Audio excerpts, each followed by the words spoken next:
اتر پردیش کی یوگی سرکار نے مدرسوں کو لے کر سروے کا حکم جاری کر دیا ہے۔ اس کو لے کر کے مسلمان طبقے میں بہت زیادہ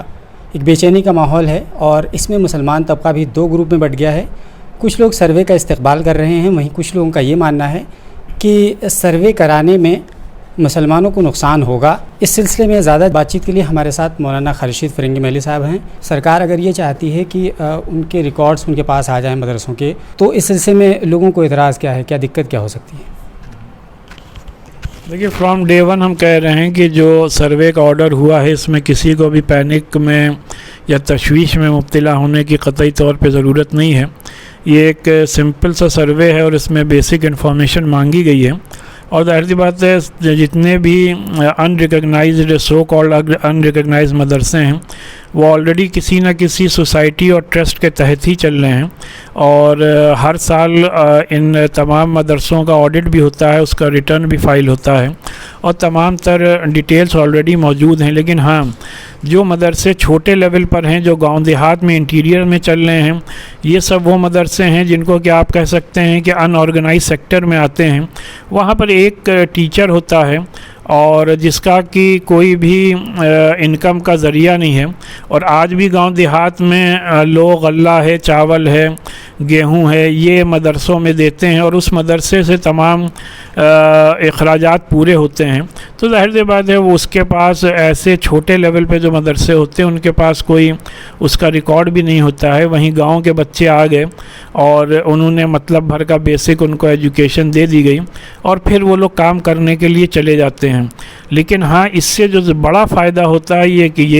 کہ اس گاؤں کے بچے کم سے کم آپ ان کو ان پڑھ اور جاہل نہیں کہہ سکتے ہیں، اور یہ وہ مدرسے ہیں جو کہ حکومت کا جو پورے اسٹیٹ اور پورے ملک کا جو لٹریسی ریٹ ہے اس کو بڑھانے میں کہیں نہ کہیں بنیادی طور پر بہت فائدہ مند ثابت ہوتے ہیں۔ اور اس بات کی بھی وضاحت ضروری ہے کہ ہم لوگ ان مدرسوں میں تقریباً 90% بچے وہ ہوتے ہیں جو کہ پڑھنے آتے ہیں، جو کہ بلو دا پاورٹی لائن آتے ہیں، اور ان کو ان مدرسوں میں ان کا فوڈنگ ہے، ان کا لاجنگ ہے، ان کا ایجوکیشن ہے، سب کچھ کمپلیٹلی فری میں مہیا کرایا جاتا ہے۔ تو آپ یہ کہہ سکتے ہیں کہ پورے ملک میں مدارس کے ایجوکیشن کا جو نیٹ ورک ہے، یہ ملک میں سب سے بڑا وہ نیٹ ورک ہے جو کہ سب سے بڑی تعداد میں فری میں اور کمپلیٹلی فری میں بچوں کا ایجوکیشن دے رہا ہے۔ اور اس پر بھی آپ یہ دیکھیں کہ ہم پوری ذمہ داری کے ساتھ یہ بات عرض کر سکتے ہیں کہ یہ واحد ایجوکیشنل نیٹ ورک ہے جہاں سے جو بچے پاس آؤٹ ہوتے ہیں ان کو 100% امپلائمنٹ ملتا ہے۔ کوئی بھی دوسرا ملک میں جتنے بچے ہر سال اسکول، کالج، یونیورسٹی سے نکلتے ہیں،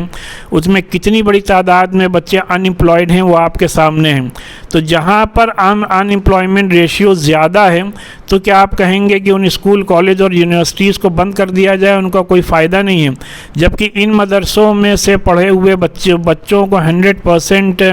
امپلائمنٹ بھی مل رہا ہے۔ اور پھر ہم لوگ اپنے ان مدرسوں میں دینی تعلیم ہمارا دینا بنیادی حق بھی ہے اور ہماری بنیادی ذمہ داری بھی ہے، اور ہمارا بنیادی مقصد بھی ان مدرسوں کا ہے۔ جن کو سائنس اور ٹیکنالوجی پڑھانی ہوتی ہے وہ اپنے اسکول، کالج اور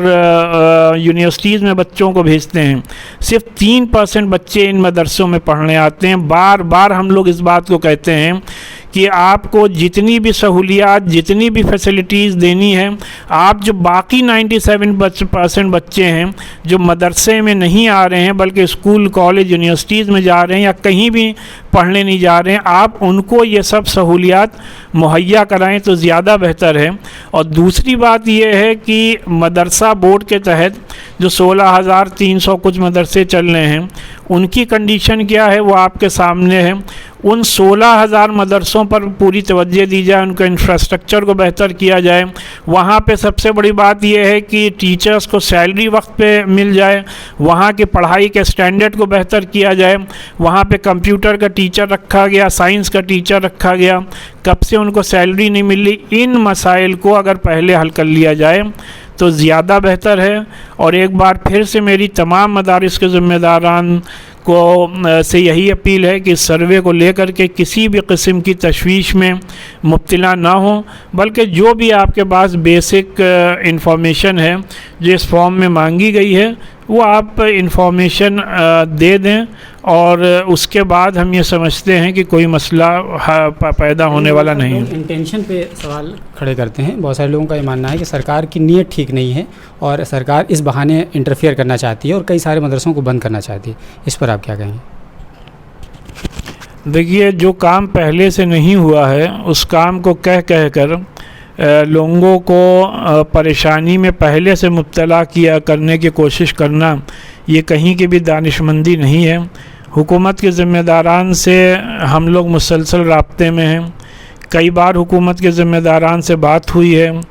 کئی اہم شخصیات یہاں بھی تشریف لائی ہیں، ان سے بھی بات چیت ہوئی ہے، اور ایک دم ٹاپ لیول پر حکومت کے ذمہ داران نے ڈائریکٹ ہم نے ان سے بات کی ہے۔ انہوں نے یہ اطمینان دلایا ہے کہ ہم لوگوں کی طرف سے کوئی بھی ایسی بات نہیں ہوگی جس سے کسی کو بھی پریشانی میں مبتلا ہونا پڑے۔ سر ایک آخری سوال، بس صرف یہ کہ یہ کہا جاتا ہے، آپ نے جیسا کہ ابھی کہا کہ صرف 3% مدرسے کے بچے پڑھتے ہیں مدرسے میں، باقی 97% جو ہے کالج یونیورسٹیز کا رخ کرتے ہیں۔ لوگوں کا یہ ماننا ہے اور یہ کہنا ہے کہ مدرسے ان پٹ نہیں دیتے ہیں، آؤٹ پٹ نہیں دیتے ہیں، کنٹریبیوٹ نہیں کرتے ہیں سوسائٹی میں، وہ صرف ایک دینی تعلیم کے حد تک رہ جاتے ہیں، تو اس کو آپ کیسے دیکھیں گے؟ بھائی میرے جتنے بھی گروکلز کام کر رہے ہیں، جتنے بھی دوسرے مذاہب کے ریلیجس انسٹیٹیوشنس ہیں، وہاں سے جو بچے پڑھ کے نکلتے ہیں وہ کہاں جاتے ہیں؟ جتنے بھی مذہبی انسٹیٹیوشنس ہیں ان کا بنیادی مقصد یہ ہے کہ ہم اپنے اداروں میں مذہب کی تعلیم دیں۔ جن کو صرف اور صرف ماڈرن ایجوکیشن دینا ہوتا ہے تو مسلمانوں نے خود اپنے اسکول، کالج، یونیورسٹیز قائم کر رکھی ہیں، وہاں بچے پڑھنے جاتے ہیں۔ یہاں ہمارے مدرسے کا بنیادی صرف اور صرف مقصد یہ ہے کہ ہم دینی تعلیم دیں، جس سے کہ ان مدارس سے نکل کر بچوں کے اندر قرآن اور حدیث کی صحیح سمجھ ہو، اسلامی شریعت کی صحیح نالج ہو، جس کی بنیاد پر یہ علماء کرام مدارس سے نکل کر قوم اور ملک کو صحیح ڈائریکشن دے سکیں، معاشرے میں اصلاح کا کام کر سکیں، مساجد میں صحیح طور پر امام حضرات ہم لوگ تیار کریں کہ مساجد میں 5 وقت کی نماز صحیح ہو، اذان صحیح ہو، تقریریں صحیح ہوں، خطبے صحیح دیے جائیں، ہم اپنے ملک میں اپنی شریعت کے تحفظ کو یقینی بنا سکیں، انسان کو صحیح انسان بنا سکیں، یہ بنیادی مقصد ان مدارس کا ہے۔ لیکن اسی کے ساتھ ساتھ ان مدارس میں جیسے میں نے عرض کیا کہ جو بڑے مدارس ہیں وہاں انگلش بھی پڑھائی جا رہی ہے، کمپیوٹرز کی بھی ایجوکیشن دی جا رہی ہے، لیکن وہ صرف اور صرف ایز اے سبجیکٹ دی جا رہی ہے۔ آپ یہ کہیں کہ دینی تعلیم کنارے کر دو اور صرف سائنس اور ٹیکنالوجی کی تعلیم مدارس میں دو تو یہ قیامت تک نہیں ہو سکتا۔ اس کے لیے پہلے سے اسکول، کالج، یونیورسٹیز قائم ہیں، یا ان اسکول، کالج، یونیورسٹیز کو بند کر دیا جائے اور تمام پڑھائی مدارس میں ہونے لگے۔ صرف 5-6 گھنٹے کی پڑھائی ایک کسی بھی تعلیمی ادارے میں ہوتی ہے،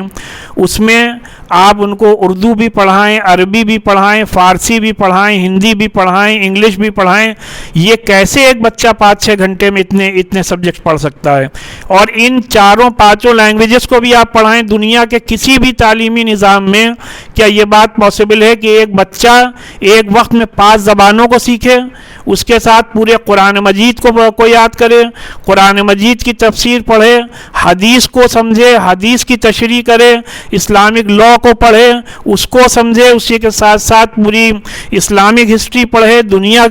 کی ورلڈ ہسٹری پڑھے؟ ایک بچے کے دماغ میں ایک وقت میں آپ قیامت تک اتنی باتیں نہیں بیٹھا سکتے، اور نہ دنیا کا کوئی بھی ایجوکیشنل سسٹم اس بات کی آپ کو اجازت دیتا ہے کہ ایک وقت میں اتنے سبجیکٹ ایک بچے کو ایک بار پڑھائیں کہ بچہ نہ گھر کا رہے اور نہ گھاٹ کا رہے۔ ہاں، جو بچے اس تعلیم کے بعد ماڈرن ایجوکیشن حاصل کرنا چاہتے ہیں ان کو آگے بڑھنے سے قطعی طور پر روکا نہیں جا سکتا۔ جن بچوں نے قرآن حفظ کیا ہے اس کے بعد وہ ڈاکٹر، انجینئر بننا چاہتے ہیں تو اس کے لیے بھی ہم لوگوں نے شاہین اکیڈمی میں اس کا انتظام کر رکھا ہے کہ بچہ حفظ کر کے آتا ہے، اس کو ہم لوگ اپنے یہاں پڑھاتے ہیں، اس کو نیٹ کے لیے تیار کراتے ہیں۔ ابھی جو پرسوں رزلٹ آیا ہے اس میں اتنی بڑی تعداد میں حافظ قرآن بچے نیٹ میں کوالیفائی ہوئے ہیں۔ یہ اس بات کی جیتی جاگتی مثال ہے کہ مدارس میں کس اسٹینڈرڈ کی پڑھائی ہو رہی ہے۔ تو شکریہ خالد رشید فرنگی محلی صاحب، بہت تفصیل سے آپ نے بہت بے باکی کے ساتھ اپنی بات رکھی اور مولانا صاحب کا دو بنیادی باتیں کہنا ہے. ایک بات تو انہوں نے یہ کہی کہ اس سروے سے کسی کو ڈرنے اور خوفزدہ ہونے کی ضرورت نہیں ہے, اور دوسری بات جو انہوں نے مدرسے کے تعلق سے کہی کہ جو الزام لگایا جاتا ہے کہ مدرسے کنٹریبیوٹ نہیں کرتے ہیں سوسائٹی کو, تو مولانا کا بہت ہی کلیئر کٹ یہ کہنا ہے کہ دراصل مدارس کا جو معاملہ تھا اور مقصد تھا کہ علماء تیار کیے جائیں, حفاظ تیار کیے جائیں اور ایک بہتر انسان تیار کیا جائے, نہ کہ ان کا مقصد ڈاکٹر انجینئرس تیار کرنا. اس کے لیے کئی سارے ادارے ہیں, یونیورسٹیز ہیں. تو اس سلسلے میں مولانا کا بہت بہت شکریہ, اور امید کرتے ہیں کہ مولانا کی بات دور تک پہنچے گی اور یہ مثبت ثابت ہوگی. گلوبل باؤنڈری کے لیے میں لکھنؤ سے Salim Azad. Alpha hospital and trauma centre, engineering college چوراہا, سیتاپور روڈ, لکھنؤ.